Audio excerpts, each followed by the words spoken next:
허락하신 말씀을 받습니다. 마가복음 14장 말씀 함께 찾아보겠습니다. 마가복음 14장 6절에서부터 9절까지 말씀, 4절 말씀을 우리 같이 한 목소리로 봉독하겠습니다. 6절, 7절, 8절, 9절 이 4절 말씀입니다.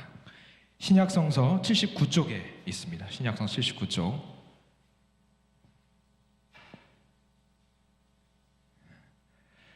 마가복음 14장이고요. 6절과 7절, 8절, 9절 이 4절 말씀을 우리가 한 목소리로 봉독하겠습니다. 네, 우리 같이 한번 읽어볼까요? 6절부터 같이 읽습니다. 시작. 예수께서 이르시되 가만두라. 너희가 어찌하여 그를 괴롭게 하느냐? 그가 내게 좋은 일을 하였느니라. 가난한 자들은 항상 너희와 함께 있으니 아무 때라도 원하는 대로 도울 수 있거니와 나는 너희와 항상 함께 있지 아니하리라. 그는 힘을 다하여 내 몸에 향유를 부어 내 장례를 미리 준비하였느니라. 내가 진실로 너희에게 이르노니 온 천하에 어디서든지 복음이 전파되는 곳에는 이 여자가 행한 일도 말하여 그를 기억하리라 하시니라. 아멘. 오늘 말씀 가운데 하나님의 은혜가 있길 간절히 기도합니다. 우리 가슴에 손을 얹으시고 저를 따라서 하실까요? 하나님의 은혜가 지금 저에게 임하기를 기도합니다. 자, 손을 뻗으시고요. 하나님의 은혜가 지금 여러분에게 임하기를 기도합니다. 하나님의 은혜가 모두에게 넘치기를 간절히 기도합니다. 아멘. 감사합니다. 다들 좀 궁금해하시는 것 같아서 그래도 좀 간략하게 이제 말씀 전에 그냥 짧게 한번 알려드린, 그러니까 아내에 대해서 너무 궁금해하시는 것 같아요. 궁금하세요? 그냥 말씀할까요? 수술 잘 됐어요. 수술 잘 됐고요. 제가 우리 교회 카톡방이 있잖아요. 거기에 올린 것처럼 저 의료진들이 계획한 대로는 모든 것을 다 했대요. 그래서 감사하게 기도해 주셔서 감사한데 의사가 걸리는 게 하나 있대요. 뭐냐면 림프절로 전이가 됐대요. 전비가 됐고 다만 이제 추적이 가능하고 치료가 가능한 수준이니 그 결과가 나오기를 좀 기다려보자. 2주에서 3주 정도. 그래서 그 결과를 보고 향후 치료 방법을 논하자라고 의료진이 이야기를 한 상태예요. 그래서 지금 혹시라도 궁금하신 분들은 문자 보내시면 받아요. 받고 이렇게 타이핑을 이렇게 해요. 그러니까 여전히 우리는 그래도 아시겠지만 여전히 밝아요. 저희들은 늘 밝으니까 너무 걱정하지 않으셔도 되고요. 기도해 주시고요. 저희 가정보다 우리 교회가 기도가 필요한 데가 너무 많아요. 그러니까 우리가 그런 분들에게 더 집중해서 기도하실 수 있는 우리 모두가 됐으면 바랍니다. 그렇게 되기를 간절히 소망합니다. 자, 오늘 말씀 볼게요. 숨이 차네요 갑자기. 자, 오늘 말씀은 받은 은혜를 표현하세요 라는 제목이에요.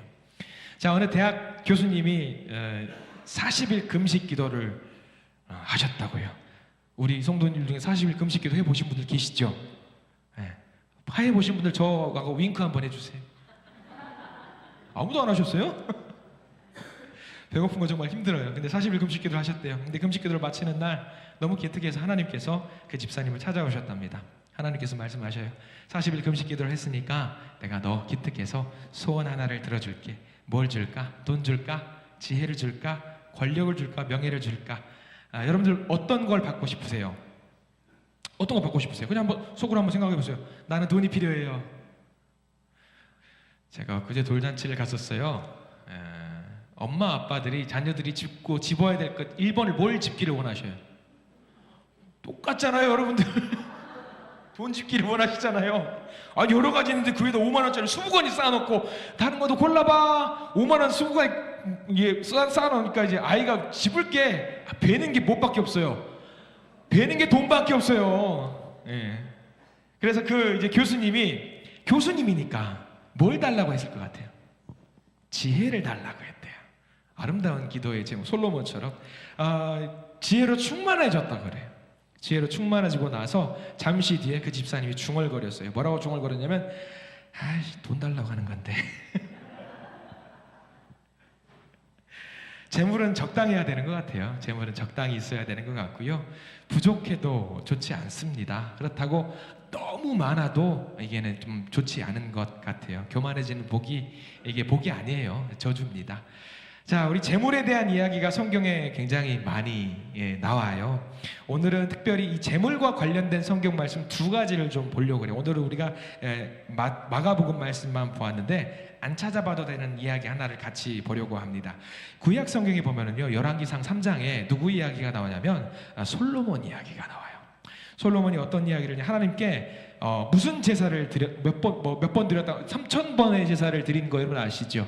3,000번제를 드리고 나서 하나님께서 기특해서 그에게 지혜를 주신 일, 여러분들 너무나도 잘 알고 있는 성경의 이야기입니다. 3,000번제 하면은 3,000번에 무엇을 드린 거예요? 3,000번에 예배를 드린 것일 수도 있고 3,000번에 제물을 드린 것일 수도 있습니다. 여러분 1,000번제 헷갈리네요. 1,000번제 헷갈렸습니다. 자, 1,000번제를 드리려면 매 주마다 예배를 드린다고 쳐봐요. 아니 됐어요. 양보 1,000번제를 드릴 때 매일 예배를 드린다라고 했을 때 몇 년을 드려야 돼요?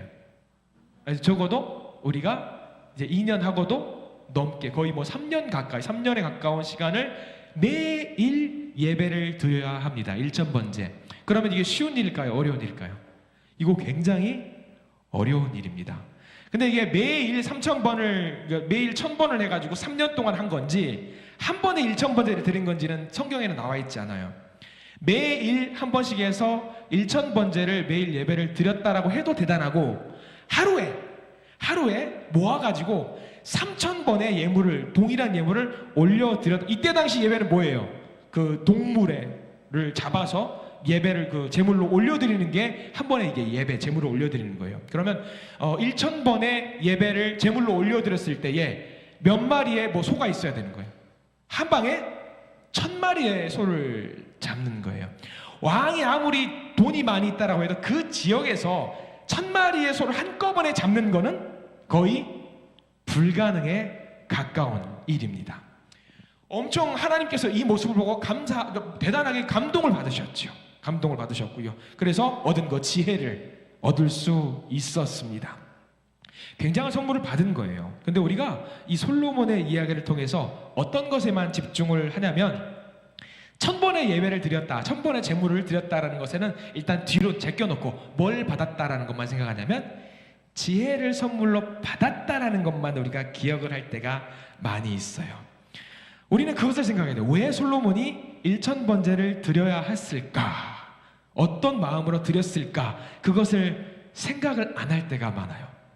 이게 혹시 1,000번제의 예배를 드린다라는 것이 전통일까요? 다윗은 했어요, 안 했어요? 안 했어요. 하나님이 시키셨어요, 안 시키셨어요? 안 시켰어요. 혼자 마음에 감동이 있어서 1,000번제의 예배를 드렸습니다. 엄청난 규모의 예배를 드렸습니다. 왜 그랬을까? 솔로몬이 왜 그랬을까? 우리는 그것을 좀 알아야 돼요. 자, 우리가 잠깐 솔로몬은 잠시 눌러두고 뒤에 가서 다시 한번 이야기를 해보도록 하겠습니다. 자, 오늘 말씀 마가복음 14장 말씀을 이제 본격적으로 좀 보려고 합니다. 예수님께서 이제 십자가를 짊어지셔야 할 때가 다가왔어요. 구체적으로 다가왔어요. 뭔가가 다가오고 있다는 것을 제자들도 인지를 했습니다. 그런데 이 상황 속에서 나병 환자였던 시몬이라는 사람이 예수님과 식사를 같이 하고자 희망을 했어요. 밥 먹는 자리를 갔습니다. 나병 환자라고 했지만 이 사람은 이미 치료를 받은 상황이라서 그 집에 가서 식사를 같이 하게 되었어요. 그런데 이때 한 여인이 성경에서 마리아로 나사로의 동생 마리아로 추정을 하고 있는데 이 여인이 옥합을 가지고 와서 깨뜨려요. 그리고 깨뜨려서 그것을 예수님의 머리에 몸에 부었어요. 모두들 놀랐습니다. 왜? 이 향유 이 옥합은 굉장히 비싼 물건이었기 때문이죠. 보통 성인 남성의 연봉에 해당되는 물건, 굉장히 비싼 물건이었습니다. 이것을 두고 제자들은 화를 잔뜩 냈어요. 어떤 사람들은 성경에 이렇게 나와 있죠. 어떤 사람들이 화를 내어 서로 말하되 어찌하여 이 향유를 허비하는가? 이 향유를 300데나리온 이상에 팔아 가난한 자들에게 줄 수 있었겠도다 하며 그 여자를 책망하는지라. 당연히 이렇게 책망할 수 있습니다. 누가 제일 화를 냈죠? 가룟 유다가 제일 화를 냈습니다. 야단을 쳤습니다. 이렇게 화를 낸 유다를 두고 예수님께서 이렇게 말씀을 하셨습니다. 우리 마가복음 14장 6절과 우리 6절 말씀부터 다시 한번 읽어보겠습니다. 6절, 7절, 8절, 9절 천천히 다시 한번 읽어볼게요. 자, 6절입니다. 시작. 예수께서 이르시되 가만두라. 너희가 어찌하여 그를 괴롭게 하느냐. 그가 내게 좋은 일을 하였느니라. 가난한 자들은 항상 너희와 함께 있으니 아무 때라도 원하는 대로 도울 수 있거니와 나는 너희와 항상 함께 있지 아니하리라. 그는 힘을 다하여 내 몸에 향유를 부어 내 장례를 미리 준비하였느니라. 내가 진실로 너희에게 이르노니 온 천하에 어디서든지 복음이 전파되는 곳에는 이 여자가 행한 일도 말하여 그를 기억하리라 하시니라. 아멘. 유다를 비롯해서 몇 제자들은 낭비한다라고 흥분했어요. 책망했습니다. 그 상황 속에서 예수님께서는 이 여인을 두둔해 주셨어요. 그러면서 여인은 자신을 위해 좋은 일을 했다고 하시면서 장차 복음이 전파되는 모든 곳에 이 여인이 행한 일도 전하라고 말씀을 하셨어요. 자, 가만 보세요. 여기 의미를 한번 볼게요. 향수는 여러분들 들이붓는 거예요? 아니면 찍어 바르는 거예요? 똑같아요. 향수는 들이붓는 게 아니에요. 살짝 해가지고 칙칙해가지고 몸에 요소요소에 잠깐만 뿌리는 거예요. 어떤 경우에 이렇게 들이붓는 경우가 있어요. 어떤 경우일까요? 어떤 경우는 이때 중동에서는 시신이 썩을 것을 대비해서 악취가 나는 것을 막기 위해서 들이붓는 경우가 있어요. 이 여인이 의도했는지 아닌지 알 수 없어요. 근데 이 행동을 통해서, 이 여인의 행동을 통해서 예수님은 깨달은 게 있으셔요. 뭘 깨달았을까? 아마 예수님도 인간이었어요. 인간의 몸이기 때문에 고통을 느끼시고 힘든 거 다 경험하셨어요. 그렇기 때문에 아마 이런 생각들을 했을 수도 있을 것 같아요. 내가 이걸 해야 되나? 이 고통스러운 과정을 거쳐야 되나? 밟아가야 되나? 아마 그런 생각이 있었을 겁니다. 많은 생각이 있으셨을 거예요. 이제 며칠이 지나지 않으면 내가 십자가를 짊어지고 죽어야 되는구나 생각을 하셨을 겁니다. 그 와중에 시몬의 집에 초대를 받아서 식사를 하는데 한 여인이 자기한테 오는 거예요. 그리고 그 여인이 머리에다가 이 향유를 붓는 거죠. 처음에는 놀라셨을 겁니다. 이게 뭐지? 향기가 쫙 오면서 이게 뭐지?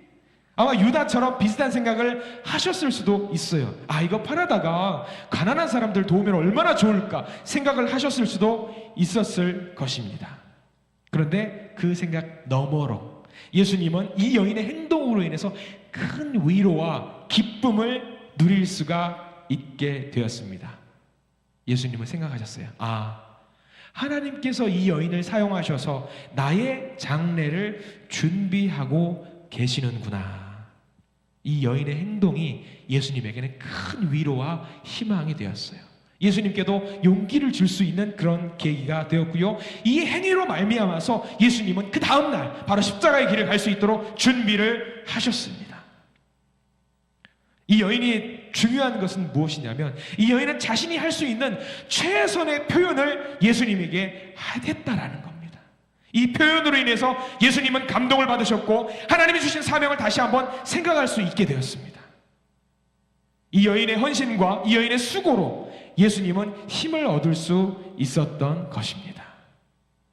우리는 살면서 예수님으로부터 늘 격려와 응원을 받으려고만 해요. 늘 무언가 주님 주세요 하면서 달라고 할 때가 너무나도 많이 있습니다. 그러나 오늘 이 여인은 달라고가 아니었어요. 이 여인은 예수님께 드렸습니다. 드렸어요. 그로 인해서 예수님은 힘을 낼 수가 있었습니다. 우리 그런 상상을 해볼 때가 있습니다. 예수님께서 저에게 말씀해 주시는 거예요. 윤 목사, 나 때문에 힘들지? 고생이지? 미안해. 그런데 너 때문에 내가 참 행복하고 좋다. 너 때문에 너 덕분에 내가 너무 기쁘다. 이런 말을 내가 들을 수만 있다면 제가 무엇이든지 우리 주님께 드릴 것 같아요. 무엇이든지. 이 여인이 했던 것처럼 우리도 살면서 적어도 한 번 정도는 주님을 감동시켜 드려야 하지 않겠습니까? 감동을 드릴 수 있는 무언가를 해야 하지 않겠습니까? 물론 한 번이 아니라 여러 번이면 더 좋겠지요. 이 여인은 예수님께 감동을 선물로 주었습니다. 예수님은 감동을 받으셨고요. 이 여인은 어떤 마음이었을까요? 예수님을 사랑하는데, 내가 예수님을 사랑하는 걸 표현하고 싶은데, 내가 너무나도 많은 것을 받았으니까 나도 이제 예수님께 드리고 싶은데, 예수님으로 인해서 내가 새로운 삶을 살게 되었는데 나도 예수님께 뭔가 주고 싶은데, 나 같은 죄인을, 나 같은 병자를, 나 같은 바보를, 나 같은 못난 이를 사랑해 주시는 예수님 너무 감사하는데 나도 뭔가 드리고 싶은데 한 번도 표현한 적이 없는 거예요. 어떻게 해야 될까? 내가 예수님을 이만큼 사랑한다라는 것을 어떻게 표현할 수 있을까? 그때 그 여인의 눈에 들어왔던 것이 뭐였냐면 소중한 순전한 향유 옥합이었던 것이지요. 이 향유를 드는 순간 어쩌면 아깝다라는 생각이 들 수도 있었을 것 같아요. 그러나 이 귀한 향유, 내가 이것을 주님께 드릴 수 있다라는 것이 얼마나 감사한가 순간 그런 생각을 했을 것입니다. 그녀의 마음속에는 온통 예수님만이 자리 잡고 있었고요. 남들이 뭐라고 욕해도, 남들이 뭐라고 험담을 해도 상관없어요. 내가 할 수 있는 내 사랑의 표현 방식을 예수님께 드리기로 마음을 먹었습니다. 물질도 좋습니다. 마음도 좋습니다. 내가 할 수 있는 그것을 예수님께 드려야겠다라고 이 여인은 생각했던 것입니다. 여러분들이 우리 주님께 드릴 수 있는 것이 무엇이 있을까요? 물질도 좋습니다. 마음도 좋습니다. 사랑도 좋고요. 섬김과 봉사도 좋습니다. 교제도 좋습니다. 어떤 것이든 다 좋습니다. 이 여인은 자신의 최대의 사랑을, 최대의 것을 주님께 드림으로 표현해냈습니다. 그 순간 여인에게는 이 향유가 아깝다라는 생각이 전혀 들지 않았습니다. 오직 예수님만이 자기 마음 안에 가득했고 그분께 자신의 사랑을 그대로 표현할 수 있다라는 그것이 얼마나 행복했는지 모릅니다. 다시 한번 솔로몬으로 돌아가 보도록 하겠습니다. 우리 솔로몬의 1000번제, 자 집중해야 합니다. 우리는 1000번제를 보면서 그 생각을 합니다. 야, 엄청나다, 돈 많이 들었겠다, 대단하다, 그 생각만 합니다. 세상적인 가치를 표현하는 단어로 이 솔로몬의 1000번제를 평가하고 재단할 때가 많이 있습니다. 근데 우리가 넘어서야 됩니다.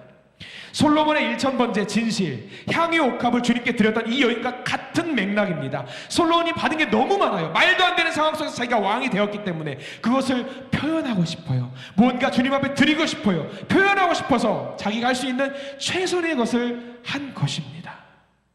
자기의 세력을 과시하기 위해서 한 것이 아닙니다. 내가 주님을 이만큼 사랑한다라는 것을 보여주고 싶었고 그것을 몸으로 행동에 옮겼습니다. 여러분들이 주님께 드릴 수 있는 것이 과연 무엇이 있을까요?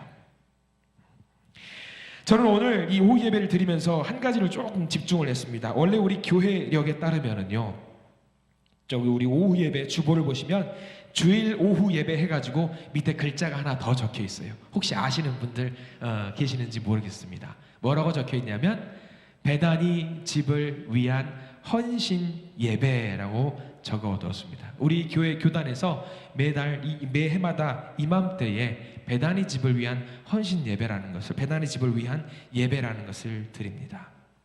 베다니 집은요, 무엇을 말하냐면 서울의 강동에 가면은요, 송파, 강동, 잠실 쪽에 가면은 가장 서울 외곽에서 일평생 주님의 복음을 전했던 여자 사역자분들이 계셔요. 또는 목사님의 사모님이셨는데 목사님이 소천하시고 홀로 외로이 남으신 여자 사역자분들을 위해서 저희 교단에서 조그만 집을 하나 마련해서 거기서 같이 공동 생활을 하고 있는 곳이 있어요. 베다니 집. 제가 우리 여기 오기 전에, 그리고 대전 사역하기 전에 서울에서 그 근처에서 사역을 했는데 그때 7분 정도가 계셨고요. 그때 병상에 누워서 못 움직이신 분이 한 분이 계셨고요. 지금은 몇 분이 계시는지 잘 모르겠습니다. 근데 그분들을 우리가 이 시간에 베다니 집을 위한 예배로 드리는 이유가 뭐냐면 향유옥합을 드렸던 마리아처럼, 그리고 솔로몬처럼 일평생 내가 주님을 사랑하고 내가 이만큼 주님께 내 사랑을 드려야겠다라고 평생을 바쳤던 분, 그분들이 모여있는 곳이라는 이야기를 꼭 드리고 싶다라는 거죠. 저와 여러분도 마찬가지입니다. 평생 주님께 우리가 받기만 했지 드릴 생각을 해본 적이 과연 몇 번 있을까? 우리 매번 드리는 헌금 말고 내가 진심으로 주님께 자랑하면서 주님 제가 이것을 드립니다 라고 자랑할 것이 무엇이 있을까? 솔로몬이나 향유옥합을 바쳤던 이 여인처럼 저와 여러분들도 우리 주님께 모든 것을 마음을 다해서 모든 것을 드릴 수 있는 성도님들이 되시기를 간절히 소망합니다. 그 베다니 집에 계신 분들 중에 한 분이 있어요. 제가 어렸을 때에 저는 개구장이었어요. 굉장히 개구장이었는데 저를 신앙교육 해줬던 분이 두 분이 계십니다. 여자분들 중에 한 분은 저희 어머니십니다. 그리고 또 한 분은 길은복 목사님이란 분이 계셔요. 여자 목사님. 그때 당시 제가 어렸을 때는 전도사님이셨는데 그분이 베다니 집에 계셔요. 저를 업어주면서 저를 키워주시면서 신앙교육을 많이 시켜주셨습니다. 제가 한 3년쯤 전에 작년에 전화를 드렸다가 아직도 여전히 건강한 모습으로 계신다라는 그 말씀을 듣고 얼마나 감사했는지 모릅니다. 근데 그분들이 평생 지금 세상적인 부를 누리자라고 한다면 열심히 돈을 모으고 노후를 준비해서 생활할 수도 있었을 텐데 모든 것을 주님께 드리고 마지막 여생을 기도하면서 하나님 나라를 가기를 바라는 마음으로 그곳에 계시는 분, 그게 베다니 집이거든요. 우리가 모두 지금 이 시간에 베다니 집 가서 뭘 하자는 얘기가 아니에요. 있는 그 자리에서 솔로몬이 했던 것처럼, 그리고 이 마리아, 이 여인이 했던 것처럼 내가 할 수 있는 무언가 표현할 수 있는 것이 무엇이 있을까 생각이 난다면 그것을 우리 주님께 지금 당당하게 올려드릴 수 있는 우리가 되기를 소망하는 마음, 우리 베다니 집에 계신 그분들과 같은 마음으로 살아냈으면 좋겠다라는 생각을 합니다. 어렵습니다. 어려워요. 어려운 시기에 내가 주님께 무엇을 할 수 있을까? 할 수 있는 것들이 너무나 많을 겁니다. 둘러보면 우리가 주님을 향해서 내가 사랑의 표현을 할 수 있는 것들이 너무나도 많을 겁니다.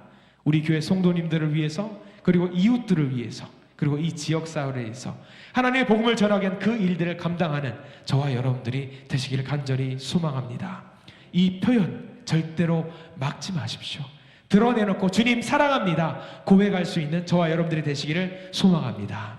옆에 있는 분들에게도, 가족들에게도 우리가 늘 사랑한다고 고백을 하시지 않습니까? 사랑합니다. 사랑합니다. 저를 한번 따라서 해보실까요? 주님 사랑합니다.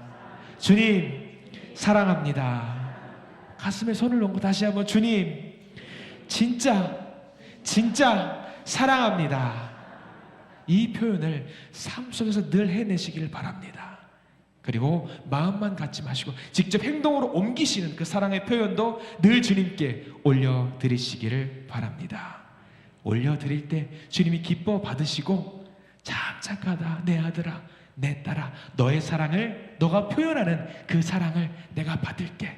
솔로몬이 올렸던 그 사랑만큼 너무 귀한 사랑을 나에게 고백하고 있구나. 내가 받을게. 향유옥합을 나에게 바쳤던 그 마리아처럼 너가 나에게 사랑을 고백하고 있구나. 표현하고 있구나. 내가 받을게. 그 음성을 주님과 나눌 수 있는 우리 모두가 되시기를 간절히 소망합니다. 기도하겠습니다. 주님 감사합니다. 오늘 우리는 베다니 집을 위한 예배로 잠시 예배를 드립니다. 향유옥합을 주님께 올려드리면서 그 사랑의 표현을 했던 마리아처럼 일천번제를 올려드리면서 주님 사랑합니다 고백을 했던 솔로몬처럼 우리 늘 삶 속에서 내 가슴에 손을 얹고 사랑합니다 주님 사랑합니다 표현할 수 있는 우리 모두가 될 수 있도록 인도하여 주시옵소서. 예수 그리스도 이름으로 간절히 기도드립니다. 아멘.